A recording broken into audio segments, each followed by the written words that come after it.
Welcome back to the PR Bunker podcast. Today, Caroline McCarthy shares her unique journey from journalism to launching her own consultancy, Raccoon Strategies. She discusses the inspiration behind her company name, her experiences at CNET and Google, and the challenges of transitioning to freelance work. Caroline emphasizes the importance of storytelling in communications, navigating media relations, and the significance of timing in PR. And here's your host, Don Martelli.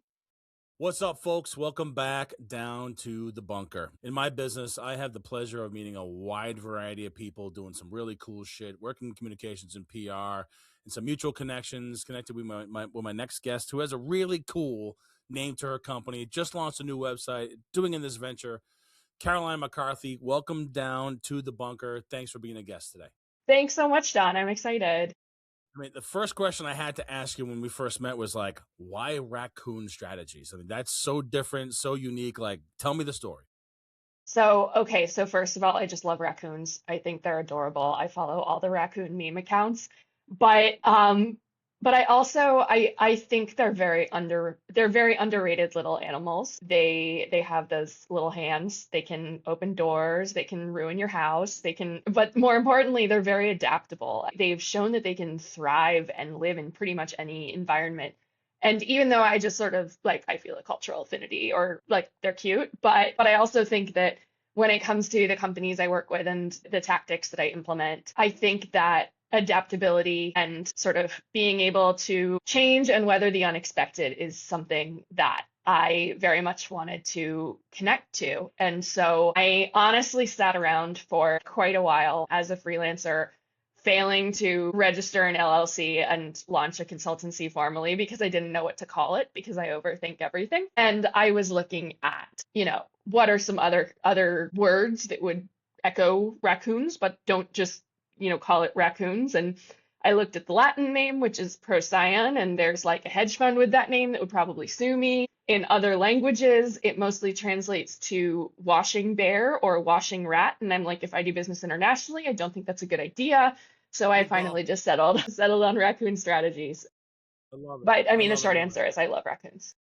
Yeah, look, I mean, I love a blue collar mentality. There's a reason why my office has got a white brick wall, and I'm just kind of that black and white kind of guy. And I think once you find your space that you love, who gives a shit what other people think? Yeah, think exactly. Cool, unique, Thank you. People will remember it. They'll remember the Thank you. raccoon, right? They might not remember strategies or anything else around it, but they know it's cute little animals and everything else. But they're cute little animals that like to fuck shit up. Yeah, they do. But they're cute doing it, which is kind of annoying, right? So, in true fashion, every communications professional that I've ever worked with or met, we never have clean journeys to where we end up, right? So, tell the audience here, what is your journey from loving raccoons and following all those crazy memes to actually launching an LLC with the name in it? How'd you get here? So I started as a journalist. I worked for CNET. I got the job offer when I was 21 years old and still in college. And in retrospect, I'm just like, wow, they were taking a leap of faith there because I went to a college with no journalism program. I pretty much got the job because they sat me in a room, gave me a press release and said, turn this into a news article. And it worked, apparently. And I loved it. What was the press release, remember? I completely do not. I think it was intentionally chosen to be as boring as possible. It must have been something about enterprise software or something. Some cool company in somewhere nobody knows launched this really cool thing that nobody cares about, make it news. Yeah, exactly. So I worked there for 5 years and I had a blast as a journalist. But at the same time, I saw colleagues get laid off. I saw how unstable the industry was getting. There were, I think, probably a half dozen times where it was down to, you're one of the last two candidates for a role at a more prestigious publication, and I was never the one to get the job. And so I felt kind of burned out.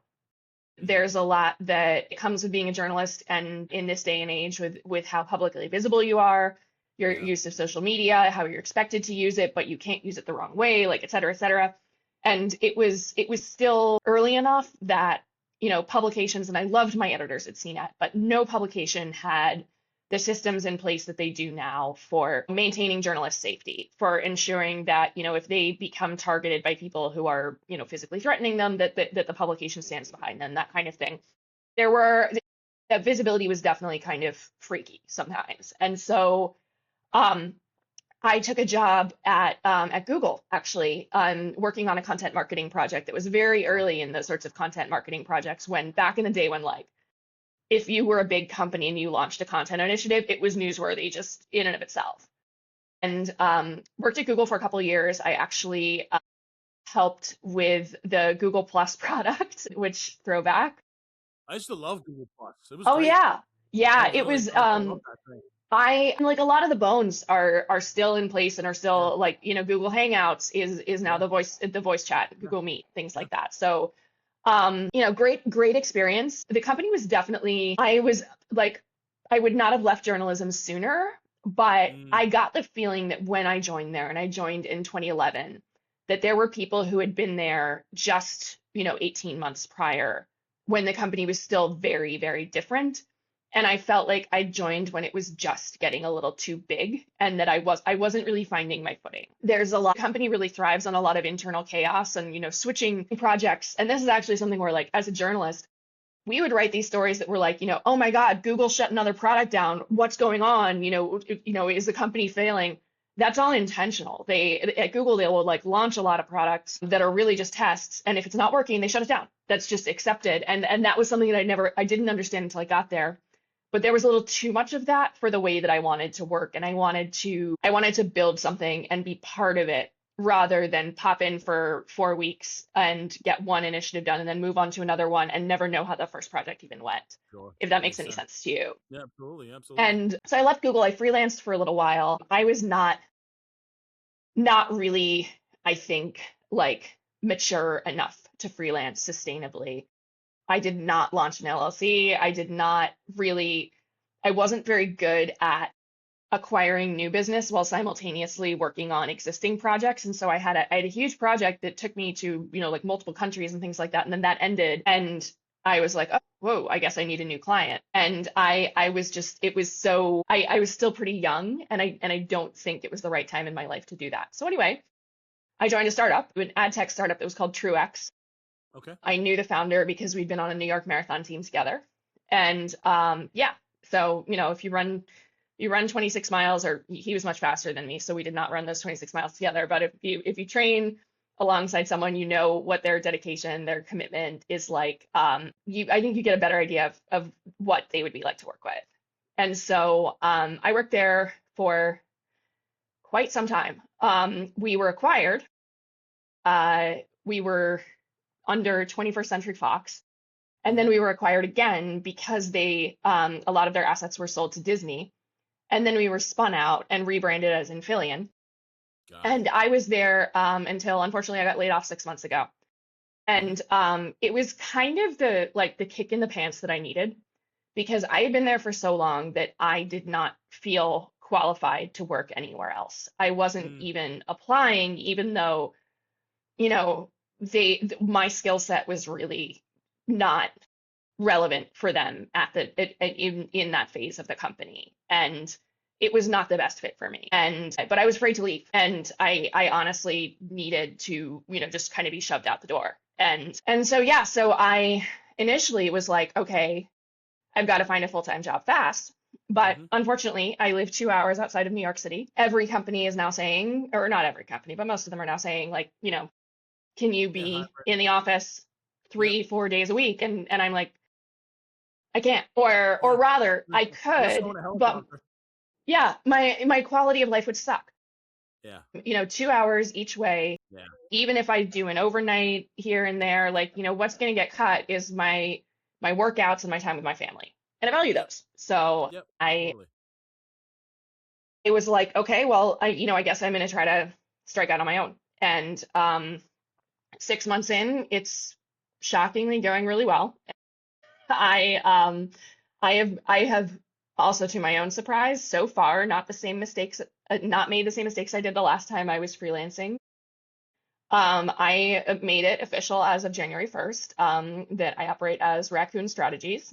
And what I do is, and I'm tempted to, like, use the royal we, because it's like an LLC. I'm like, should I say we? Yeah, because I don't have any employees yet, but who knows, right? That's good. Yeah, That's what yeah. a good communicator does. I do have three cats. They could be my assistants, Perfect. Perfect. but they but anyway, so what I do, the way that I like to say is that I do narrative focused marketing for growth stage tech companies, especially if they're finding themselves in a time of transition. If they have to raise a round of funding, if they have to suddenly pivot the company because, AI, Hmm. or if they are just looking to get a story told and realizing that they can't just say, all right, let's do content marketing. You have to think about live content. You have to think about, what's in your pitch deck. You have to think about awards. And so sometimes I will work with companies that don't have any marketing. Sometimes I'll work with companies that have marketing, but there's one thing that their in-house marketing can't do. Awards is a very common one. Hmm. When I was at Truex and Infileon, I got very good at figuring out the awards and recognition calendar, which award requires which submission. I'd become a judge for a bunch of awards, which gives you Nice. insight into what they want to see and what they don't. And so that's something that I end up doing on kind of an ad hoc basis when there's something that needs to be submitted. But yeah, I love the companies I'm working with. I'm working with companies in self-driving cars, quantum, kind of very nerdy B2B stuff, and it's great. It's challenging, but Well, it's great. what I love about what if you think about what you just described, right? There's a stitching that kind of just happens, right? Yes. Journalists covering tech, right? Then you start working in technology. You had the Google experience. You're doing what you're doing now, and so again, I always say that as a this as a former journalist, you go into a story because you got a pitch or a press release, but it's not until you start talking to the players and the folks involved in the story that it starts to become a little more evident that what you're going to be covering is what you're going to be covering, right? And Right. the story is going to have a life of its own. It's your job to kind of nurture it in a way that allows you to tell it in an objective way. And I think that our careers as communicators kind of happen the same way. Like I didn't, when I woke up, when I was in high school going to college and I'm thinking I'm going to be a journalist, I kind of fell into it. And it's really Yeah, been a same. catalyst for me ever since. So I love that. And so let me ask you this, as somebody who kind of has this stitched together career and somebody who was getting press releases, writing stories, and kind of had that journalism experience, how would you respond to this? I feel like as communicators, we've become kind of like real live and like human LLMs, meaning we're the orchestrators of the narrative for companies. And it just, our outputs happen to be marketing content, public relations, pitching stories, and so on and so forth. But it sounds like you're kind of positioned Raccoon to be sort of that orchestra, somebody at the front of the orchestra to lead and coordinate and generate the story and content, but also have the ability to see the field, right, and Yeah. see the story and they leverage that. So I'd love to kind of have you Yeah. react to Yeah, definitely. I think I'll give an example. I have a client that puts out a lot of content, and the content that they release is not for a press audience. It's I'll leave the client anonymous just so that that. Of course, I of don't course, give too much away, but they put out a lot of of course. content.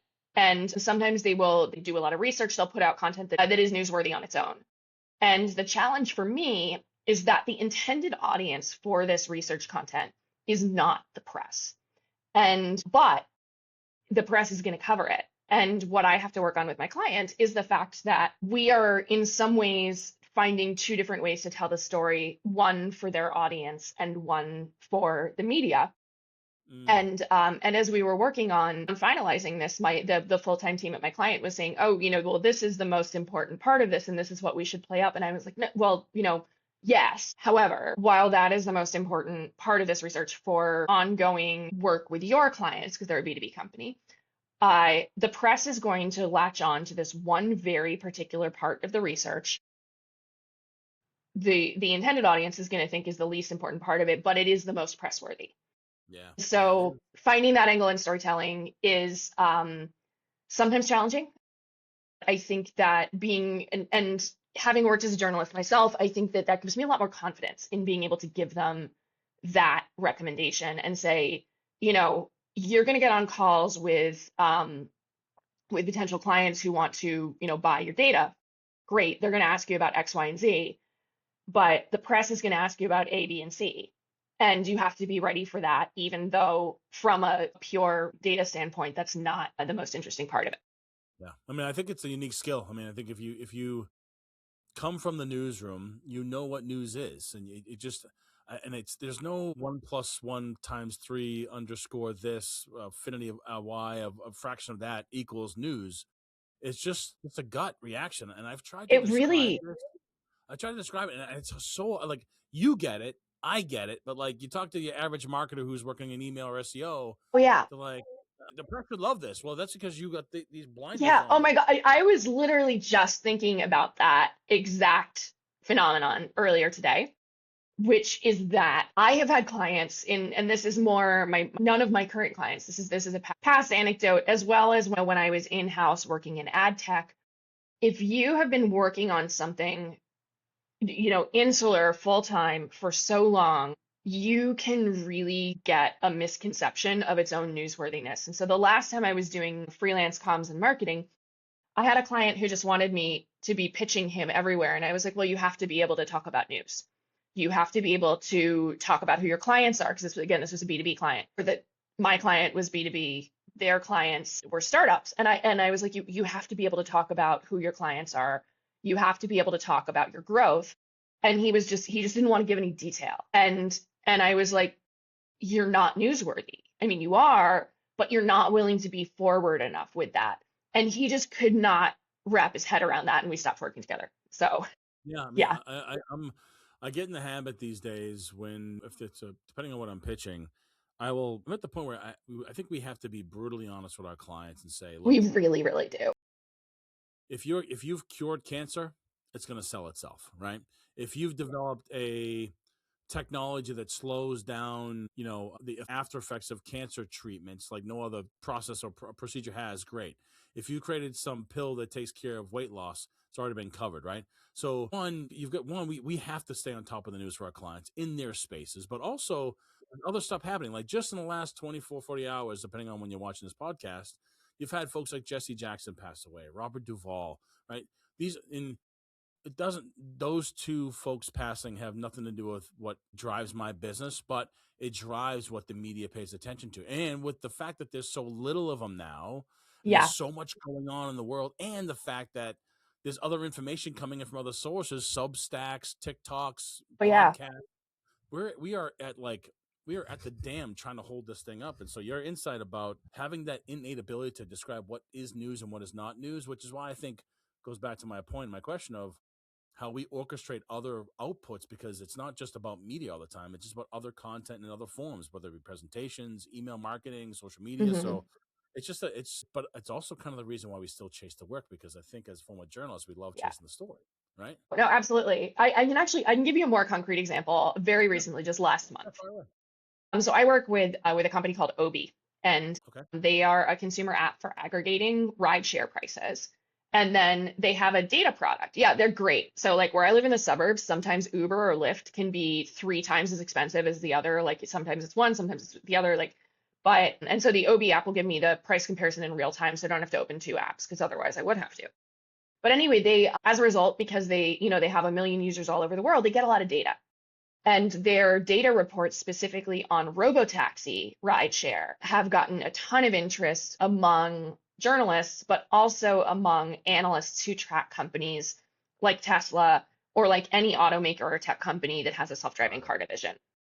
So last month, we launched a report that was the world's first report about Tesla robotaxis and how they fit in specifically in San Francisco. And we were timing it to be able to release it at a conference that was about autonomous vehicles in San Francisco. Perfect timing. Great. We realized like maybe 2 weeks before the report that we were planning to release it the same day that Tesla's earnings came out. Ooh. And yeah. And so and Obi's CEO, Ashwini, is also a former journalist. And so she knows that, this is a big deal. Reporters Yep. who cover this beat are going to be really occupied, especially if Elon says something weird. And so we were like, okay, well, we're going to release it the day before and hope that that doesn't cost us coverage. And what's interesting is that initially, and this was my first time doing an announcement with them. So I was reaching out to the reporters at pretty much every prestigious publication who cover autonomous vehicles. And sometimes that's the reporter who covers Tesla. Sometimes that's the reporter who covers AI. Like it's kind of all over the place in terms of what their background is. So I'm reaching out to all of them, and I'm not getting, I was getting, a few bites, not too many. But then Then Elon gets on stage in Davos and starts talking about Tesla robotaxis. And suddenly these reporters get back to me. And I'm like, okay, so this timing, there was both an advantage and a disadvantage to this timing. It did cost us some coverage because there were some reporters who had to be so completely dedicated to not just those earnings, but like other companies' earnings were coming out the same week. But we got interest that we wouldn't have. And a lot of it had to do with, I mean, like, Elon goes on stage and says whatever. He's pretty unpredictable. Yep. And so then suddenly, we had to go back to our list of questions we expected reporters might ask.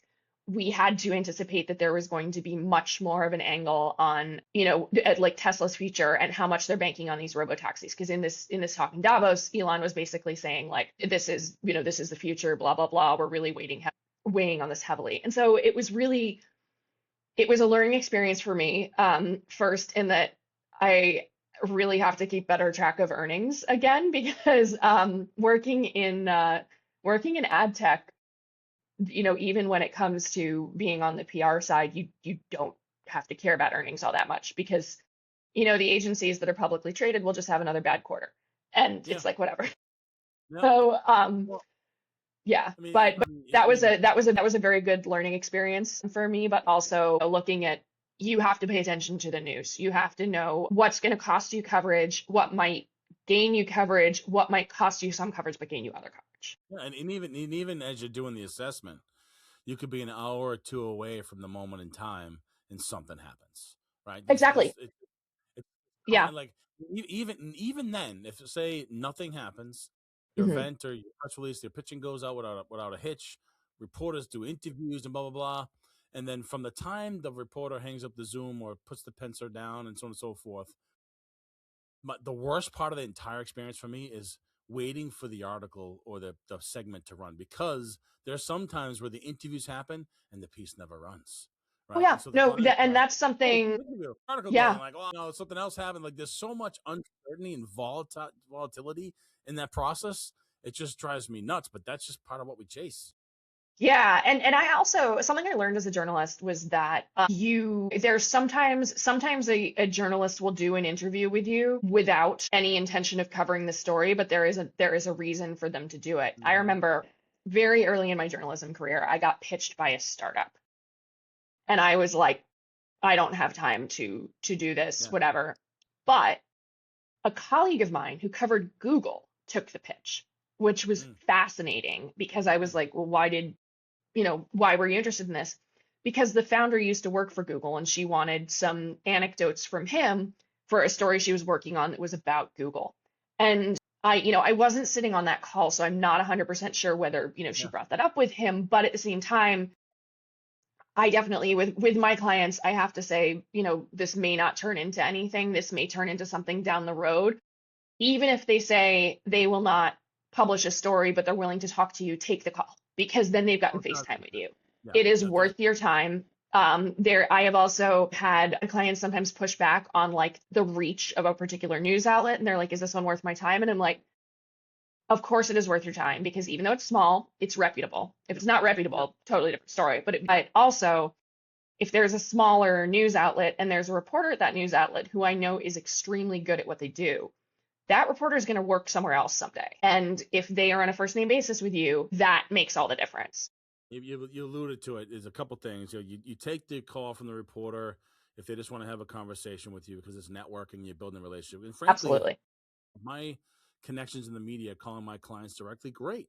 That means I did my job. I made the connection. The reporter feels comfortable with this particular person being a source, and they call you regularly, you take the phone call. Absolutely. If they're calling you with something that's a little scratchy, you might want to say, let me call you back, and then you call me and we figure it out. But if they see you as somebody on their short stack of a source, you play into that bad boy. You leverage that relationship as much as you possibly absolutely can. So good stuff. So let's do this. I'd love to.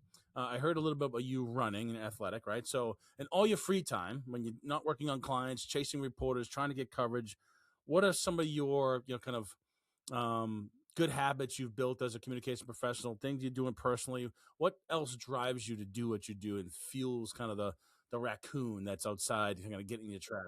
What feeds the raccoon? What about you on a personal level? Well, I definitely need to, there is The amount of, so I track my metrics pretty obsessively. I have a Whoop Okay. tracker, I have an Apple Watch. Nice. And what's really interesting is the extent to which I could see physical changes in my fitness and Mm. sleep and stress metrics Mhm. going from a full-time job to running my own operation. I I don't know, have I you seen bet. the same thing? I mean, the worries are always there, but Yeah, they just change with the day from time to time. But you're yeah. absolutely right, where you're like, it's this all Yeah, day no, long. absolutely. And so I have just had to, I will, so actually like today, one of my friends texted me and said, "Hey, can you give me a call? I think I might have a lead for you on a new client." I'm like, "Great, I will call you." But my only free window is my, like right now is my workout window, and that is sacred. I, Yeah, um, protect that. I do not subscribe to, I mean, I was an athlete in college. I was a rower. It's a very intense sport. I know you're in Boston. It's like the only city where people actually know about rowing. Yeah, And then Philly. the Charles River. I mean, that event every year. It's like I don't know, Oh my God, it's my favorite. fantastic. Yeah, Yep, I've rode in the alumni boats there. Not as much fun because we're cool, old and out of shape. very cool. But Yeah, anyway, if you've so ever been to Boston during that event, it's the quintess. I mean, it doesn't even happen in Boston. It happens in Cambridge, by the way, where I grew up. But that whole environment, it's just very collegial. Get to meet a bunch of people, super competitive, and these athletes are just incredible work. And the speed to which they're going on the water, damn, oh yeah, it's it's insane. like it's crazy, but it's good stuff. Yeah. Anyways, keep going. But anyway, so so just to, that was just to preface, my background as an athlete. I do not subscribe to the philosophy of those workouts where it's like, hey, full body workout, 20 minutes a day, like cram it in. That is not what I need, and that is not beneficial for me. I Mm-hmm. need 60 minutes. You like Mm-hmm. I will ride my Peloton. I will even just go for a walk, but I need that block of time where I am not working and where I'm getting away from you know, my inbox and my text messages and my Yeah, Slacks and just getting to really, they call it now, the term for it now is zone 2 cardio. We call it steady state in rowing. It's just like that long endurance yeah, that is yep, just so all day good for endurance. you. And then helps me, it helps me reset so that Yeah, I can get back to work after that. I don't crash in the afternoon. It's just I hear you. much that is I will make sure that there is a free hour every day for that. Literally, after this recording is over, I've got a 45-minute Power Zone max ride scheduled, ready to go. Which All I do is instructor? I'm a big Wilpers, Yeah, great, Ben's good. I mean, they're all good. yeah. No, I'm a Power Zone. I actually literally right before this, I did a 60-minute Love endurance it. ride with Charlotte, who teaches in Yep. German. I don't Great, speak great. German. Neither do I. Yep. Yeah, but Neither do I. her music Some, selections are the best. in my similar story, I mean, I'm 6'2" and two and change. I'm a kind of a big guy, and at my heaviest, I was 3+. And I started walking, got a dog, started walking the dog, then bought the Peloton. And I stumbled upon Power Zone training mostly because it reminded me of like weight training. It's regimented.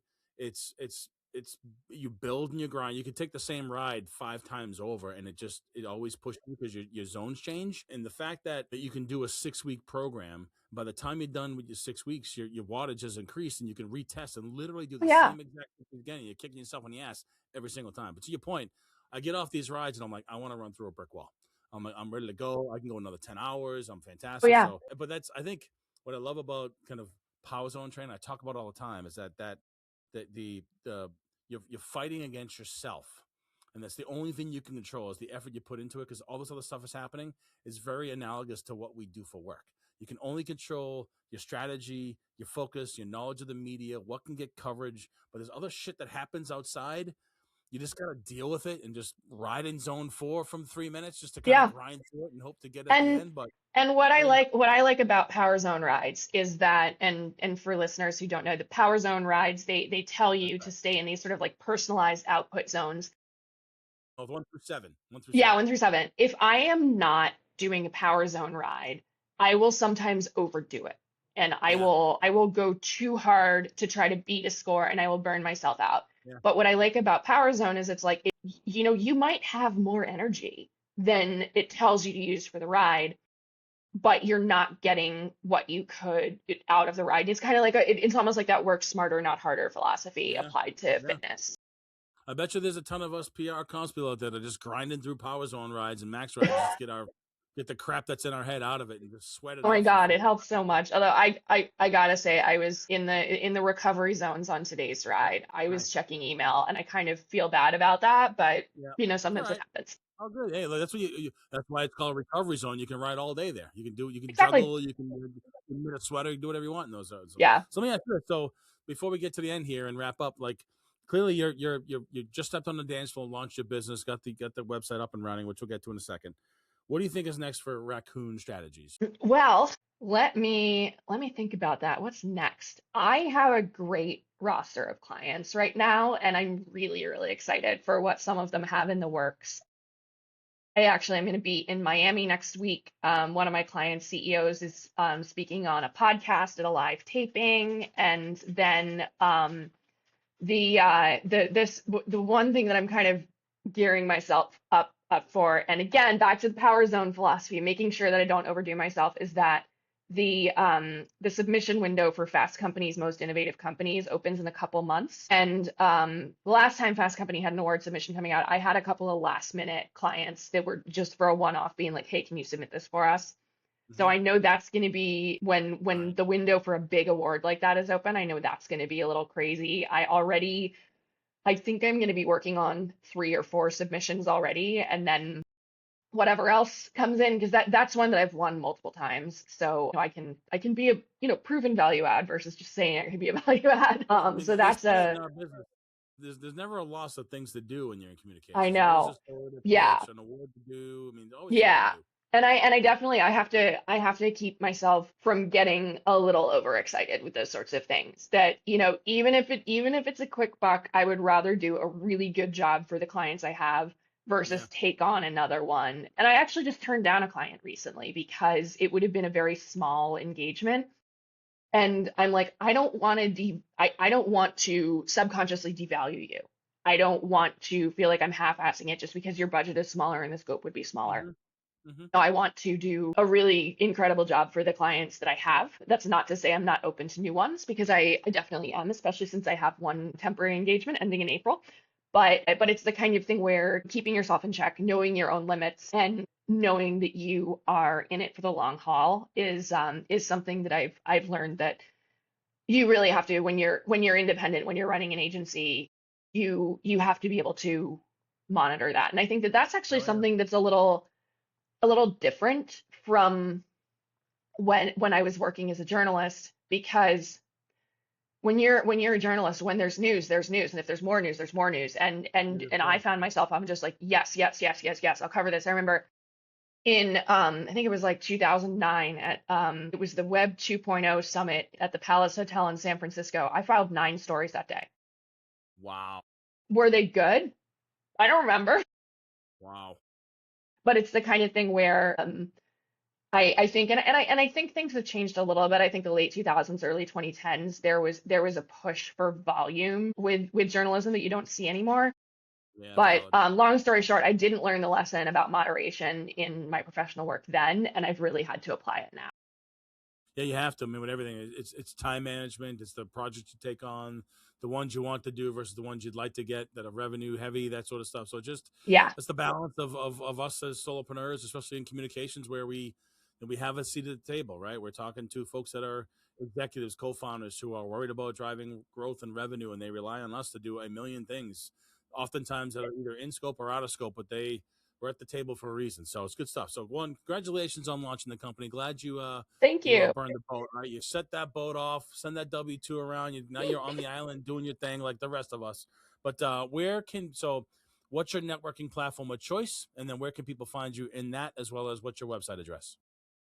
So my networking platform of choice right now is Instagram, Okay. where I am posting a combination of hot takes about AI, videos of my cats, and sometimes I do sometimes do the occasional like creator work, because what's weird is, so this, I'm just gonna go off on a little tangent here. Yeah. I Fire away. have a I have big followings on social platforms that are a legacy from when I was a journalist, but I kind of just like let them lie fallow. No way. And then, now that I'm independent again, I'm like, well, first of all, I should be using this for business development. Second of all, I work in comms and marketing. It's a really bad look that I have 25,000 followers and no engagement. So about a month after I went independent, I signed up for a creator platform, and so I do a bunch of product tests and stuff like that. My favorite sector is the non-alcoholic beverage sector, but yeah. So and for me, that's mostly, I mean, seeing what the tactics are that are good for social media engagement today. It's been a phenomenal learning experience. But anyway, other reason why I say, find me on Instagram is because I have a really short username from being a beta tester back when they were launching. So it's just first half of my first name, Caro, Caro. And then if anybody who's listening wants to get in touch about working together or anything like that, I do now operate raccoonstrategies.com. There are 2 C's in raccoon. Just a reminder, this is why I almost didn't pick this name for my company. Love it. And pretty much all that it consists of is a small amount of text and a way to email me. I'll put something there eventually. Yeah. But we are in a world that is 3 minutes or 30 seconds away from our next distraction, right? So exactly. That's what we're all about, right? How to get a hold of you, what you do for work. That's good stuff. So Caroline, thanks for joining the PR Bunker. It's been a good conversation. Congratulations on the launch of the company. Thank you so much, and thank you for having me. When you said yes to this interview before I had the website, so thank you for having faith in me. As I could, but now that I can find you on a leaderboard, I'm looking forward to high-fiving you as we're in yeah. My Peloton username is Chaos Panther. Love that. So yeah, we're gonna have to go head to head. Maybe I won't see you on the leaderboard. You'll be way up the top. I'll be struggling down at the bottom. I don't know about that. I stick to my power zones. I don't go too crazy. Same. I do 6-week programs, and once I'm done with that 6 week, I retest and I start another one. It's a mix of either endurance or it's going to be max rides, 120s, 60s, 45s. It's usually 4 to 5 rides a week, and I mix in some weights and some other core stuff in between those. My goal is to be like 98 years old, still be able to bend over, tie my shoe, and go for a walk. That is a fantastic goal to have, and I think it's a goal we should all have. Yeah, agreed. Well, it's been a pleasure. Thanks for stopping by the bunker, telling me your story. Thank you. With us. Good luck, and I'm sure we'll continue this conversation. I will see you on the leaderboard. Thank you. You're welcome. Thanks for tuning in to the PR Bunker podcast, where we go beyond the headlines and into the trenches with founders, builders, and operators making real moves. This show is brought to you by the PR Bunker, a strategic communications agency helping mission-driven and impact-focused organizations cut through the noise and tell stories that matter.